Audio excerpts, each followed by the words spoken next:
Decía Quinto Aurelio Símaco: contemplamos los mismos astros, el cielo es común a todos, nos rodea el mismo mundo. ¿Qué importancia tiene con qué doctrina indague cada uno su verdad? No se puede llegar por un solo camino a un secreto tan grande. Bienvenido, soy Silvia Meraki y te haré hoy una breve historia de la brujería occidental.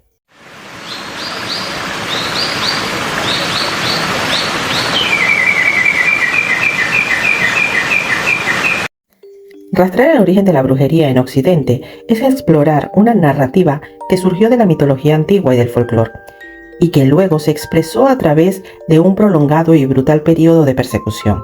La bruja moderna, que ha aparecido como símbolo de empoderamiento, ha sido una evolución de finales del siglo XIX, resultado de una batalla aparentemente interminable entre la ignorancia y el esclarecimiento, la opresión y la catarsis. Como tantas otras historias humanas, la de la bruja se ha formado por el miedo al otro, para ser exactos, ya sea al colectivo marginal, a los pensadores creativos, a los intrusos desafiantes o a los inconformistas. El paso de una cultura politeísta a un ostensible monoteísmo y el continuo deseo de las gentes poderosas por aplastar al individualismo en favor de un colectivo más sumiso son también factores clave en la sangrienta evolución de la brujería. Durante demasiado tiempo, la tiranía religiosa, la misoginia violenta, además de la misantropía pasiva y el poder represor del patriarcado, han sojuzgado nuestra curiosidad innata por lo mágico. ¿Pero qué es una bruja? Las definiciones son variadas y nunca definitivas. Hay referencias a la brujería o a la magia en relatos de casi todas las culturas del mundo. Y aunque nosotros nos centramos en la representación visual de las tradiciones de Occidente, incluso dentro de estos confines las descripciones son muy variadas y en constante evolución. La bruja se transforma según la época y el entorno, metamorfoseándose a lo largo del tiempo, pero siempre es musa, objeto de idolatría, representada en innumerables pinturas, esculturas, libros y obras teatrales. Como arquetipo que perdura, lo más probable es que primero la bruja evolucionara a partir del culto matriarcal, de los rituales antiguos, culturas de la diosa y de los legados míticos. Por supuesto, estas tradiciones espirituales existen en todo el mundo, pero el linaje de la bruja occidental se remonta al Monte Olimpo, a los mitos clásicos y a las más tempranas tradiciones populares y ritos sagrados de las culturas egipcia, germánica, nórdica y celta. Los bardos griegos se sentían particularmente atraídos por la bruja. En la epopeya homérica de la Odisea, Ulises se encuentra con Circe, una diosa hechicera con poderes vinculados al mundo vegetal y animal. En su hogar, vive entre leones amaestrados, lobos dóciles, mezclando pociones en su mortero para transformar a hombres en cerdos y viceversa. Luego está Hécate, la triple diosa, asociada con la noche oscura, la encrucijada entre la vida y la muerte, el mundo subterráneo, la magia de las plantas y la hechicería. En Medea, la gran tragedia de Eurípides, la protagonista encarna el poder vengativo de una mujer despechada. Tras ser rechazada por su marido, la invade una furia criminal y poderosa. En el culto politeísta egipcio, tal vez sea Isis la encarnación más clara del arquetipo de la bruja, símbolo del renacimiento y la magia. Es la diosa madre, capaz de resucitar a los muertos y de otorgar nueva vida. En la mitología nórdica, Freya posee el poder de la fertilidad y de la adivinación, así como del amor, la belleza y la guerra. Su carro mágico está tirado por dos gatos gemelos, y el manto de plumas de halcón que lleva sobre los hombros le concede el don de volar. En la tradición celta, Brigitte es la diosa del hogar, guía de sanadores y de todos aquellos que experimentan con las artes mágicas. En la mitología cristiana, una de las primeras referencias a las brujas aparece en el Antiguo Testamento, en el Éxodo 22:18 y el Levítico 20:27, probablemente escrito hacia el 560 a.C. El Éxodo ordena: no dejes con vida a ninguna hechicera. Y el Levítico añade: cualquiera de ustedes, hombre o mujer, que sea nigromante o espiritista, será condenado a muerte. Morirá apedreado y será responsable de su propia muerte. En el libro del Deuteronomio se condenan las prácticas asociadas con muchas religiones politeístas, como la adivinación, los conjuros y los hechizos. En el libro de Samuel, la bruja de Endor, la más notoria de la Biblia, practica la necromancia a petición del rey Saúl. Se comunica con los muertos para predecir la suerte del rey en la batalla. El Tratado sobre Brujería en 1597 del rey Jacobo VI de Escocia, después sería Jacobo I de Inglaterra, se refiere a la bíblica bruja de Endor como la pitonisa de Saúl, aludiendo a los mitos de Pitia, los sacerdotes que predecía el futuro. El libro se publicó solo unos años después de que el rey Jacobo presidiera el primer juicio por brujería celebrado en Escocia. Escribió Demonology en parte para racionalizar la viabilidad de la magia y la existencia de la brujería. Por desgracia, Jacobo no fue el primero ni sería el último en desencadenar una violenta venganza contra los acusados de brujería, como muchos otros elogia pasajes bíblicos específicos para defender su causa. Desde su origen, el monoteísmo ha fomentado la animadversión hacia aquellos que se consideraban poseídos por el poder del espíritu o del suyo propio, cualquier poder que no fuera el de Dios Todopoderoso. En las primeras manifestaciones del cristianismo, la brujería, o más bien los cultos y rituales paganos, constituían un obstáculo en particular. A principios del siglo VII, los misioneros cristianos empezaron a llegar al norte de Europa para desmantelar los sistemas de creencias autóctonos ancestrales. Por esa época, los anglosajones ya habían emprendido la cristianización de Irlanda y de las Islas Británicas, en parte mediante la adaptación y la transformación modificaban y mutaban los ritos. Por supuesto, también adoptaban los símbolos para después integrarlos en el mito cristiano. La diosa Brigid se convirtió en Santa Brígida. La difusión del cristianismo se realizó en parte con simbiosis. De esta forma, el mundo occidental se fue despojando del encanto. El acto mágico pasó a ser una imposibilidad. Solo Dios poseía en exclusiva la capacidad para lo milagroso. La Iglesia aún no se sentía intimidada ni amenazada por la brujería, en parte por haber decidido que los poderes de las brujas en realidad no existían. Esta convicción se debía en gran parte a la influencia que seguía ejerciendo el teólogo Agustín de Hipona sobre la Iglesia. A principios del siglo V, Agustín había sostenido que no había que temer a la hechicería, la brujería y otras prácticas parecidas, porque no representaban amenaza alguna y su presencia era meramente un error de los paganos, que se equivocaban al creer que en algún otro poder divino que no fuera en el del Dios único. Por un breve periodo de tiempo reinó una cierta política de vive y deja vivir con respecto al paganismo, ya que los líderes cristianos andaban ocupados en otras batallas. No obstante, esta actitud no tardó en empezar a cambiar y no resulta sorprendente que lo hiciera en paralelo con los cambios de poder y los desafíos al inminente dominio de la Iglesia. Como siempre, lo incontrolable debía ser reprimido y los disidentes sometidos mediante cualquier medio necesario. El acto que seguramente desencadenó la época más sangrienta de la caza de las brujas se remonta a una proclamación que hizo el Papa Inocencio VIII en 1848, a petición de Heinrich Kramer, inquisidor a quien la Iglesia había encargado erradicar la sublevación herética. Inocencio VIII lanzó una proclamación para defender las alegaciones de Kramer de que en el norte de Alemania se practicaba la brujería. La bula papal decía: recientemente ha llegado a nuestros oídos, no sin un gran dolor para nosotros, que en algunas partes de la Alta Alemania muchas personas de ambos sexos, sin prestar atención a su propia salvación y abandonando la fe católica, se entregan al demonio y con sus encantamientos, hechizos y conjuros, y con otras abominables supersticiones y sortilegios, ofensas, crímenes y fechorías, causan la ruina y la muerte de la decadencia de las mujeres, de las crías de animales, de los productos de la tierra, de las uvas de la vid y de los frutos de los árboles, así como de los hombres y las mujeres, del ganado y los rebaños, de los animales de toda especie, viñedos también, y huertas, prados, pastos, cosechas, cereales y demás frutos de la tierra. Llegaron a la paranoia y la histeria de Kramer, espoleando por todos los rumores y las habladurías, continuó documentando su investigación sobre la brujería y recopiló una investigación en el libro llamado El martillo de los brujos, publicado en 1486. Reeditado en 13 ocasiones en los siguientes 40 años, el libro, un detallado manual para perseguir e identificar brujas, causaría una conflagración de acusaciones y torturas, una pira funeraria de persecución en la que se consumirían incontables almas.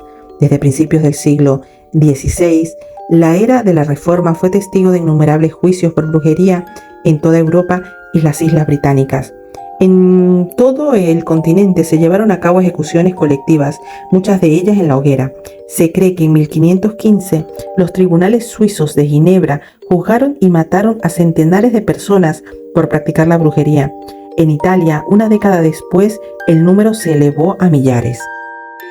Las iglesias católica y protestantes lideraban los cargos y las batallas sectarias entre las dos doctrinas desembocaron en disturbios y conflictos, una furia que recayó en los blancos más fáciles, sobre todo en las mujeres. Los inocentes sufrieron todo tipo de acusaciones, desde provocar tormentas y naufragios hasta malograr cosechas o que los niños nacieran muertos. A finales del siglo XVI, la locura se había extendido a Francia, fomentada en parte por la publicación en 1580 del tratado del abogado francés Jean Bodin sobre métodos a emplear en los juicios por brujería. Parecía haber brujas por todas partes. Su malevolencia se ocultaba entre matronas, tejedoras, cerveceros y alfareros, doncellas y ancianas por igual. El libro de Bodin fomentaba la tortura, la trampa y los testimonios de hijos contra sus padres. Se calcula que en 1500 a 1660 se ejecutaron entre 50.000 y 80.000 personas, todas presuntas brujas en Europa, un gran porcentaje de ellas, por supuesto, mujeres. En el libro de 1973, Brujas, comadronas y enfermeras, las historiadoras Barbara Ehrenreich y Dreid English sostienen que las mujeres formadas como matronas y otras prácticas de sanación representaban una amenaza especial para el patriarcado. La Casa de la Bruja, afirman, empezó en tiempos del feudalismo y prosiguió con creciente virulencia hasta bien entrada la Edad de la Razón. Adoptó diversas formas según el momento y lugar, pero sin perder en ningún momento su característica esencial de campana de terror, desencadenada por la clase dominante y dirigida contra la población campesina del sexo femenino. En efecto, las brujas representaban una amenaza política, religiosa y sexual para la Iglesia, tanto católica como protestante, y también para el Estado. Aunque también muchos hombres fueron acusados de brujería y ejecutados, las cortes reales contaban con ocultistas y astrólogos en elevadas posiciones. La brujería y el estudio de la magia solían considerarse un tema aparte. John Dee, el astrólogo favorito de la reina Isabel I, conocido por su capacidad de hablar con los ángeles y predecir el futuro en su bola de cristal, jamás fue acusado de brujería. La magia no tenía nada que ver con la brujería, porque la primera era casi exclusivamente dominio de los hombres, que pretendían controlar a los demonios, mientras que la segunda atañía básicamente a las mujeres, que eran sus sirvientas y aliadas. Durante la Edad Media y a principios de la Edad Moderna, la imagen que esos magos tenían de sí mismos se basaba en los ideales establecidos por las profesiones burocráticas, monásticas y académicas, y se definían a sí mismos como parte de la élite de hombres piadosos y cultos. En 1590, el rey Jacobo y su prometida, la princesa Ana de Dinamarca, desempeñaron un papel clave al instigar algunas de las más infames casas de brujería. Una serie de juicios que tuvo lugar de modo casi simultáneo en Dinamarca y Escocia, cuando la nave de la princesa se vio azotada por una tempestad de camino a su boda. El capitán culpó a la bruja, un grupo de hombres y mujeres daneses que confesaron bajo tortura. Poco después, el rey Jacobo, paranoico, decidió llevar a cabo sus propias investigaciones en Escocia, que acabaron con la condena de una docena de supuestas brujas en lo que se conoció como los juicios de Nord Berwick. Tras prolongados interrogatorios y pavorosas torturas, en algunos casos supervisadas por el propio rey, las víctimas confesaron y fueron quemados en la hoguera, en la que sería la mayor caza de brujas de la historia británica. Los juicios se convirtieron en un sórdido alimento para la prensa sensacionalista de la época. Estos juicios fueron la primera persecución en Europa que usó propaganda multimedia con el fin de generar una psicosis de masas entre la población. Una de las primeras tareas de la imprenta fue alertar al público sobre los peligros que suponían las brujas a través de panfletos que publicitaban los juicios más famosos y los detalles de los hechos más atroces. Panfletos con noticias y libros detallados sobre la Casa de las Brujas contribuyeron a difundir la propaganda. La casa de brujas siguió sin tregua. Innumerables personas fueron ejecutadas bajo falsas alegaciones. Las torturaban hasta que confesaban y luego las ejecutaban. La agitación política y la inestabilidad económica se convirtieron en heraldos de las persecuciones venideras, y quienes ostentaban el poder culpaban a los pobres, los débiles y los vulnerables. El genocidio de las brujas continuó sin cesar hasta finales de la década de 1680, cuando la Ilustración empezó a cambiar las opiniones y las filosofías. En 1682, una anciana llamada Temperance Lloyd se convirtió en la última persona ejecutada en Inglaterra por brujería. El juicio fue muy criticado, en especial por el presidente del Tribunal Supremo, Sir Francis North, contrario a la persecución de la brujería. En su investigación del caso escribió: la evidencia contra ella era muy completa y caprichosa. Con el tiempo, las ideas de North se difundieron por Europa y las Islas Británicas. El horror por fin pareció terminar, hasta que una década más tarde la histeria de la caza de brujas llegó a las costas del Nuevo Mundo. Desde finales de la década de 1640 se habían celebrado juicios y ejecuciones aisladas en Nueva Inglaterra, pero la locura de la persecución que se apoderó de Salem en Massachusetts en 1692 fue de las peores. Desencadenada en parte por los escritos del teólogo local Cotton Mather Salem, se convirtió en un hervidero de actividad brujeril cuando varias jovencitas sostuvieron que 3 mujeres, las colonas Sarah Good y Sarah Osborne, y una esclava llamada Tituba, las habían embrujado. Con el tiempo, más brujas fueron acusadas y torturadas hasta que confesaron. El primer ahorcamiento tuvo lugar el 10 de junio de 1692, el último el 22 de septiembre de ese mismo año. En ese infame verano plagado de paranoias, acusaciones y muerte, 19 personas fueron ejecutadas a lo largo de 3 meses de horripilantes juicios. Durante los 2 siglos siguientes, el mito de la brujería se fusionó en parte con el estudio de las ciencias ocultas, mientras que el arquetipo de la bruja perduró en el aire y la literatura de cada época.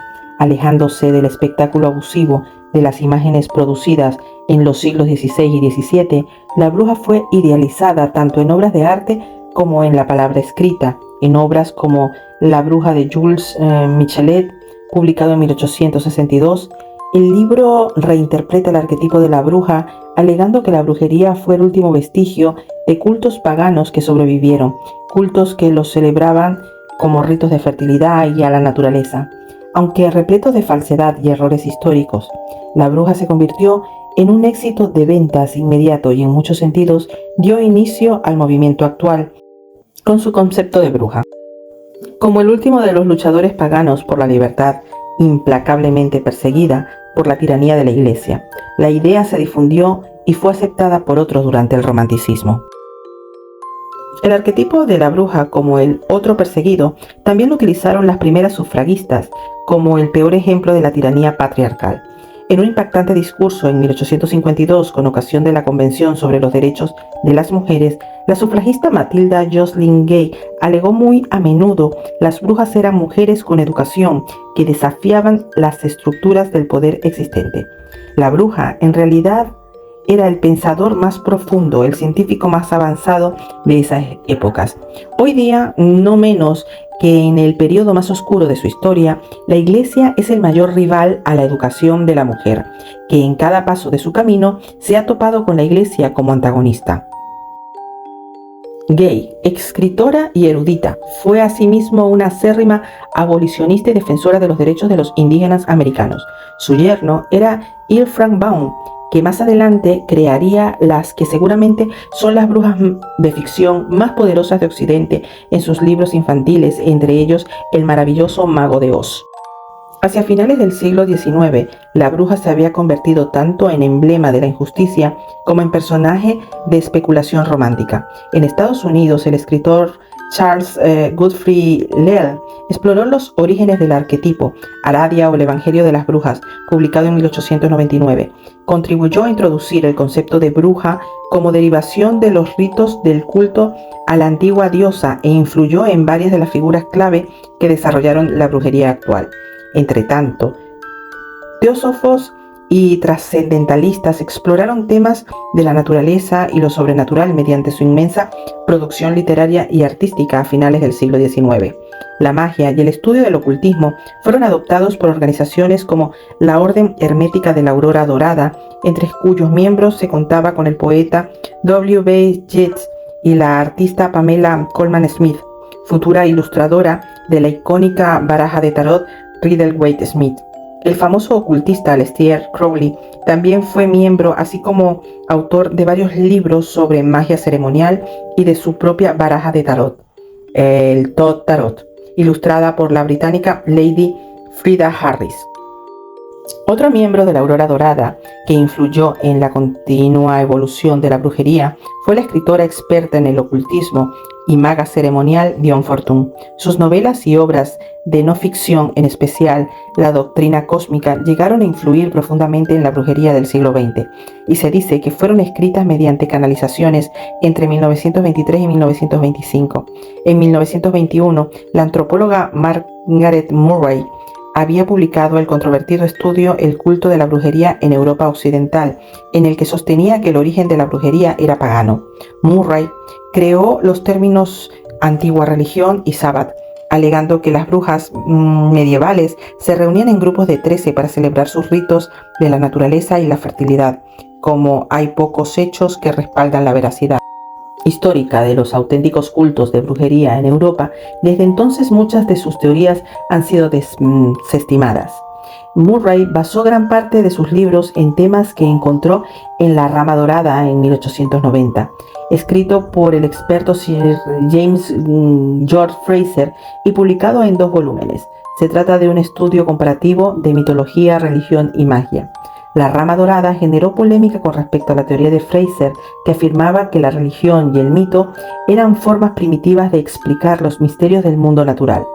Aunque se ha puesto en duda la legitimidad histórica de las publicaciones de Murray y Frazer, sus libros fueron un fundamento clave de la brujería moderna, sobre todo de las creencias promulgadas por el ocultista británico Gerald Gardner.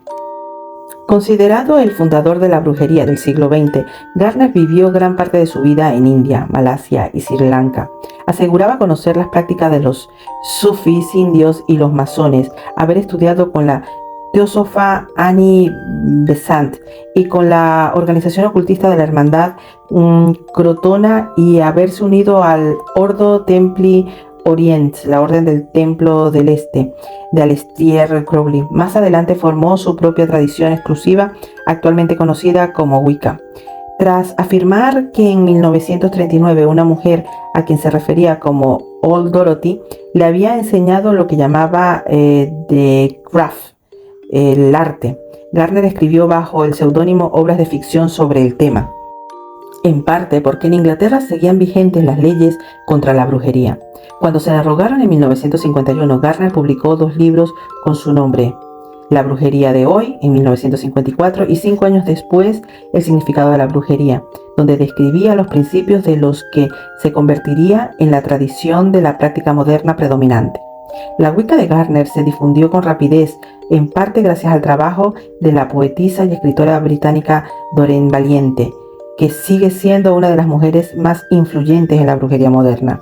Con sus amenos escritos y entrevistas, Valiente contribuyó a presentar los conceptos wiccanos de Gardner a un público global. Sus libros y conferencias detallaban una magia práctica centrada en la naturaleza, la inclusión y el autodescubrimiento. En La brujería del futuro, en 1978, citó a Dion Fortune: todos los dioses son un dios y todas las diosas son una diosa. Ya hay un iniciador. Y añadió que el iniciador es el propio yo superior de la persona, con el que el individuo se va integrando más y más a medida que avanza en el camino de la evolución espiritual. A la Wicca gardneriana se unieron otras prácticas de brujería, entre ellas la diánica, que es el neopaganismo basado en la diosa, influido en parte por los escritos de Murray y por Aradia de Leland, fundadas en la década de 1970 por Susana Budapest. Las prácticas diánicas solo rinden culto a la diosa, en especial bajo la forma de la diosa romana Diana. También existen los cultos neoclásicos y alejandrino, este último popularizado por Alex y Maxine Sanders, cuyos teatrales y eróticos rituales coparon los titulares de todo el mundo. Los Sanders aparecieron en una serie de películas y documentales de finales de la década del 60 y principios de los 70, mostrando y compartiendo abiertamente los secretos, ritos y creencias de su aquelarre. Cuando la pareja se separó en 1972, Maxine continuó dirigiendo su aquelarre, el Templo de la Madre en Londres, que sigue siendo respetado por sus obras benéficas en su comunidad local. En el siglo XX, la adopción de las prácticas ocultistas sirvió también como inspiración creativa para una generación de mujeres artistas rebeldes e inventivas que transformaron el arquetipo de la bruja en un reflejo de sus propias y complejas identidades.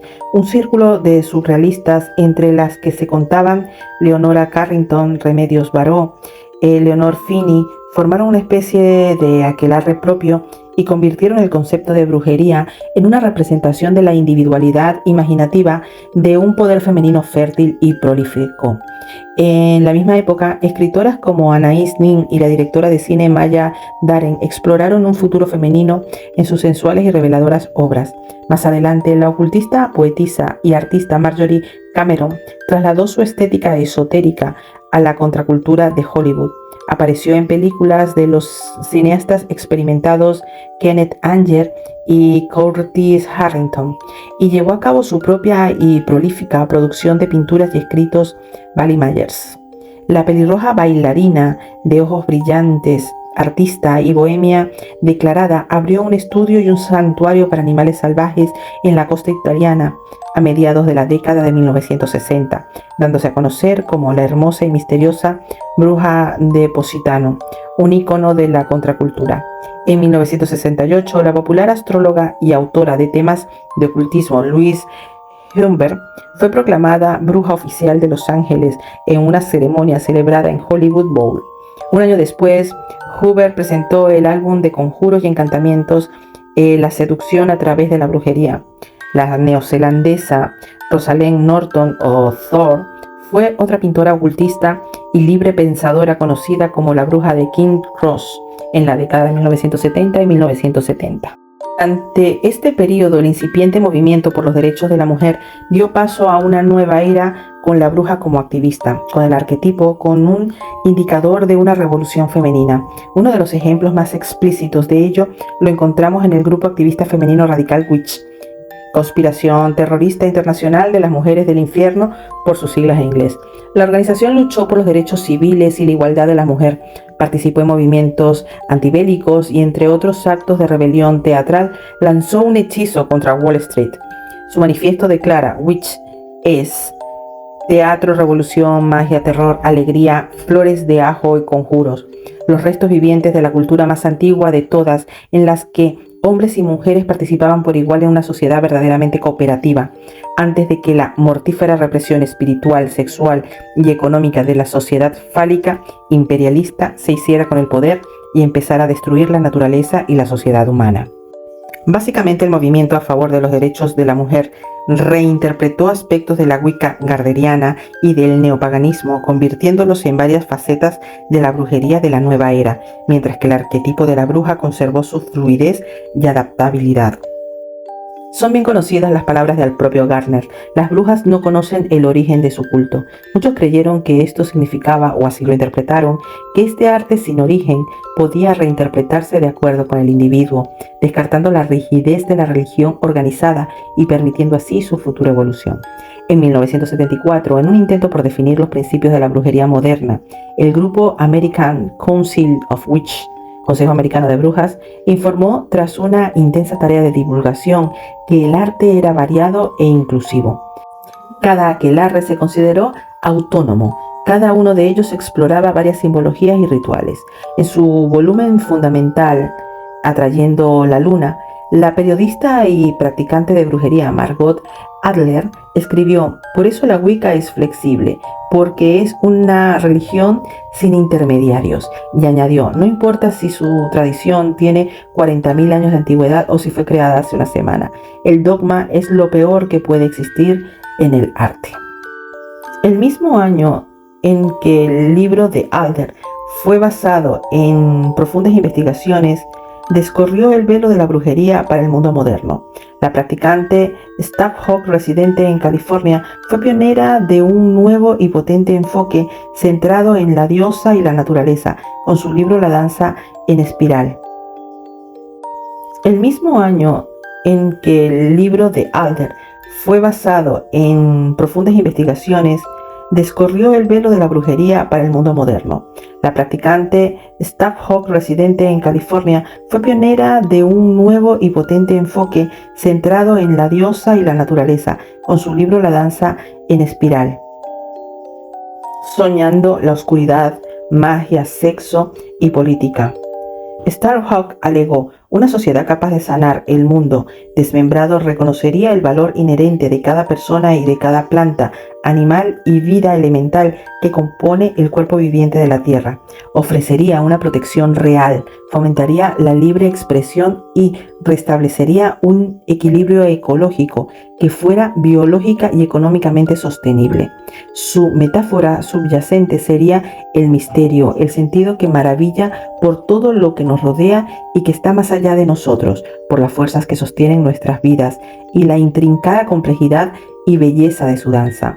Con libros como el de Louisa Teige, una exploración de las tradiciones espirituales afroamericanas, y luego con obras académicas como la de Caliban y La bruja de Silvia Federici, una oleada de autores y artistas contribuyeron al avance de conceptos de brujería como una práctica espiritual de empoderamiento. Hoy se considera nada menos que una empresa visionaria. Rechazan el dogma en favor de la creatividad y celebran la diversidad y la inclusión en vez de la exclusión y la división. La bruja moderna engloba una inmensa gama de identidades y expresiones. Es muy probable que los practicantes del arte contemporáneo desafíen la definición y no se atengan al espectro completo de identificadores como los de género o raza. El ritual se considera un método para conectar con el cosmos y el mundo natural, con nuestros cuerpos y nuestros congéneres. Los ritos son flexibles y variados. La práctica se puede explorar de muchas formas mediante el activismo y la rebelión. La meditación y el movimiento con obras de arte catárticas, como comenta Starhawk, la danza en espiral. Hay dos tipos de poder. Uno es el poder sobre algo, siempre destructivo, y el otro es el poder que procede del interior, un poder trascendente y creativo. Teniendo esto en cuenta, tal vez el acto más mágico de todo sea el continuo descubrimiento de nosotros mismos. Pues bien, queridos amigos, si os ha gustado este podcast, te invito a que me apoyes dejándome un like, únete a nuestro canal, suscríbete y activa la campanita, y te espero en nuestro siguiente podcast. Cualquier comentario, déjamelo. Un abrazo, ya está entonces.